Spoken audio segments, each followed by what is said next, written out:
Continuando con la explicación sobre la libertad desde el punto de vista filosófico, vamos a hacer una pequeña reseña histórica para tratar de demostrar cómo los términos de lo que definimos anteriormente son bastante sólidos. En el año 1960, el filósofo y sociólogo norteamericano Daniel Bell escribió un libro titulado The End of Ideology, el fin de la ideología. En este libro, el profesor Bell lo que se propuso fue tratar de vaticinar lo que por aquel momento parecía los primeros atisbos de la desaparición ideológica de los distintos partidos políticos. Dicho con otras palabras, Daniel Bell pensó que poco a poco los partidos políticos de los países desarrollados iban perdiendo, iban desdibujando esa parte esencial de ideología que los definía. Claro, ¿qué ocurre? Ocurre que 7 años después de la aparición de este libro, de The End of Ideology, nos encontramos con las primeras revueltas de estudiantes en Norteamérica, las famosas manifestaciones multitudinarias de los estudiantes del año 67 de la Universidad de Berkeley.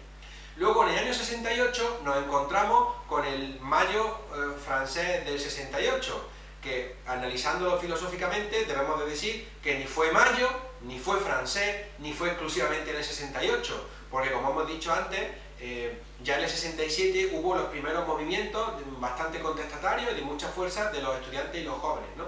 Y entonces, como decíamos, hablando del Mayo francés del 68, no solo fue en París donde se produjeron estas revueltas, también en Roma, en Viena, en Berlín, en México, en Tokio, en Praga, incluso en Madrid, en plena dictadura franquista, hubo un atisbo de revuelta, de protesta por parte de los estudiantes madrileños.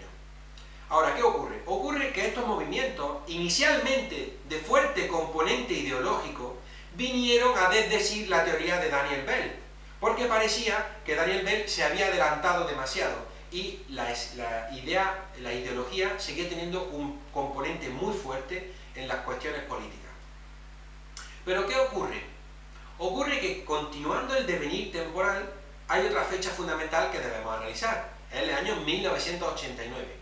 En el año 89, con la caída del muro de Berlín y los siguientes años que van a ver cómo se desmorona completamente la alternativa de la Unión Soviética, nos vemos con una paradoja histórica y una paradoja analítica. Esta paradoja es la siguiente.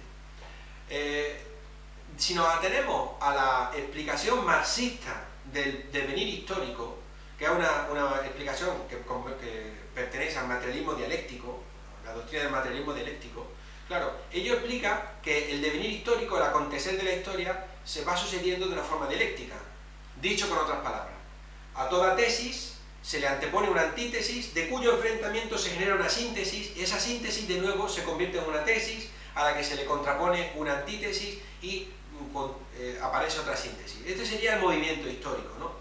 Pero aquí tenemos un primer problema, y el primer problema que surge en el año 89 es que si teníamos como tesis el capitalismo y como antítesis el comunismo, claro, al desaparecer la antítesis, el capitalismo se ha convertido en un ente omnímodo, omnipresente y frente al que no hay ninguna alternativa. Y si recordamos lo que dijimos en el vídeo anterior, que la libertad es la capacidad de elegir sin coacción, ello significa que al estar el capitalismo liberal como única alternativa política y de sistema, no tenemos una libertad real que nos permita tratar de modificarlo.